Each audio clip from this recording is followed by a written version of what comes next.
Hi, I'm Dr. Mark. We're at Cleveland Clinic Sports Health today with Dr. Rick Figler. What is a concussion? What does that mean? Yeah, so a concussion is a brain injury that happens when there's a force transmitted to the brain, whether it's a heavy force, a sharp hit, or even a force that's transmitted from a body blow to the brain. It's not a structural injury, but it's more of a functional injury. So there's no bleed, there's no trauma to the brain that you can actually see on an MRI or a CAT scan. Most of the concussions happen in these high contact collision sports. If your kid's playing a higher risk sport, you want to be educated about the signs and symptoms of a concussion. Common concussion symptoms include headache and nausea, balance problems, drowsiness, dizziness, sensitivity to light and noise, depression, and confusion. This is key. People do not have to lose consciousness to have a concussion. So I'm going to give you 5 words, and I want you to repeat those to me after I give them to you.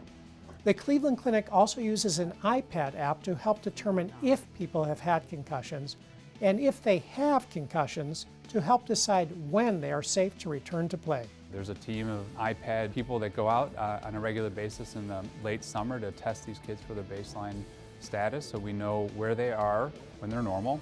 Memory, balance, eyesight, and other areas are tested, providing objective data for signs of concussion. And when your light turns green, you tap it. Okay. Oh, this is like whack-a-mole. What helps us is having baseline tests because you may perform differently than I perform. And if I just use standardized data, it may be a little bit more difficult for me to say, okay, well, you're back to your normal state. And that's what we want. We don't want you to be just normal. We want you to be your normal when you go back to play. There's a big push right now for coaches to teach proper tackling technique even at the Pee-wee level. So when these kids are out there, they're learning how to do this appropriately. There was actually a change in the NFL through actually Chuck Kyle from St. Ignatius, who pushed a learning paradigm in EAS sports for NFL Madden football, where they actually show the guys not leading with their heads anymore, but using a proper tackling technique, which we hope the kids who emulate these athletes will then use the proper tackling technique when they're out on the field doing it themselves. The NFL has made changes too. Moving the kickoff line up has resulted in more touchbacks, decreasing concussions by 50% in one season. For Fox 8, I'm Dr. Mark.